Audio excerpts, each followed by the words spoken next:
Amit Shah is casting his votes. We're going to cut out off the election intelligence dashboard to get you straight to those live pictures of the Union Home Minister, homeboy of Gujarat, in Gandhi Nagar. This is his constituency where he is the sitting MP looking for a re-election. Amit Shah has just gone into the polling booth to cast his vote. And remember, even though Gujarat is a gad, a fortress in many ways of the BJP, that doesn't mean the BJP's two biggest leaders haven't been spending time in that state. There have been big campaigns, big road shows. Porbandar has been there for some of those road shows, tracking both these leaders very, very closely. Amit Shah now leaving the polling booth after having cast his vote.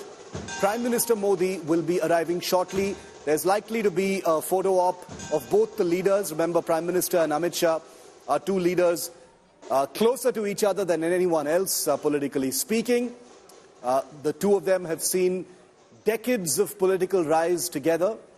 Prime Minister Modi is about to arrive, and of course Union Home Minister Amit Shah will be receiving him. Porbandar continues to be with us. Porbandar, Amit Shah about to receive the Prime Minister as he arrives at the polling booth to cast his vote. That's right. The Gandhinagar candidate of the Bharatiya Janata Party, which is, of course, Union Home Minister, is standing by to receive Prime Minister Modi, who's expected to arrive shortly. He's been doing the rounds. He's been walking down the streets of... okay, he just...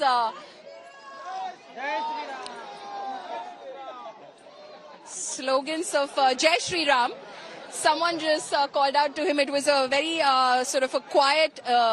atmosphere over here, because everyone was being very disciplined about the fact that the Prime Minister is going to arrive, and suddenly someone did, from among the bystanders here, the constituents, yelled out to the Home Minister Amit Kaka, and he stopped and he waved, and then of course some Jai Shri Ram slogans were raised. But yes, the Home Minister has been doing the rounds in terms of having is walking up and down this entire street, which has been lined up with voters and media persons, of course, on both sides, waiting for the Prime Minister to arrive here and cast his vote. And as far as the Shiv, we were talking earlier about the fact that this is a gad, this is the bastion, this is a stronghold. As far as the BJP is concerned, this is close to over 3 decades that we're speaking about. Speaking of Gandhinagar itself, it has been represented in the past by former Prime Minister Atal Bihari Vajpayee for a few terms, by, of course, former Deputy Prime Minister of the country, L.K. Advani, as well. Before, of course, the BJP announced in 2019 that Amit Shah would be the Lok Sabha candidate for the Bharatiya Janata Party from the Gandhinagar constituency.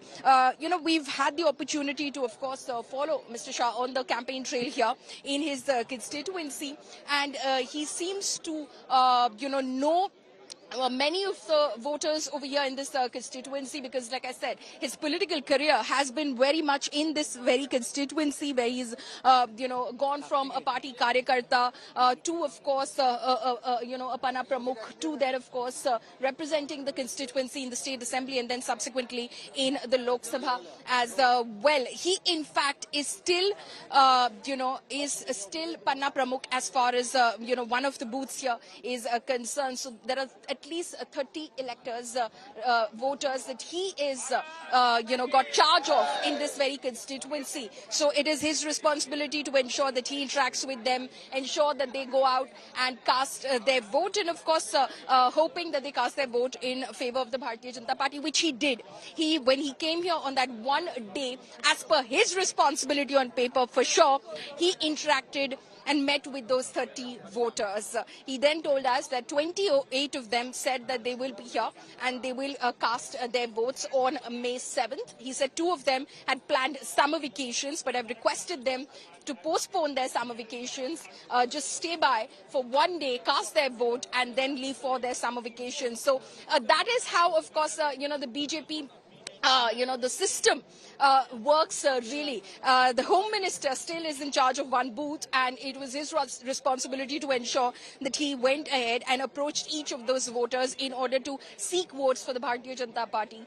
And he did that when he was here in Gandhi Nagar. So Yes. he, of course, hopes that the margin of victory will be much more than 5,57,000 votes this time round in Gandhi Nagar. He's hoping, and he set a target to all his karyakartas, because he's not been here campaigning vigorously. He set a target for the karyakartas of 10 lakh. It remains to be seen if he achieves that target. But this is a state where the Bharatiya Janata Party, of course, in the last election that happened over here in the 2022 assembly elections, had scored over 60% votes. So it's going to be an uphill task for the Congress and the Aam Aadmi Party, though of course the Aam Aadmi Party is trying to make inroads over here.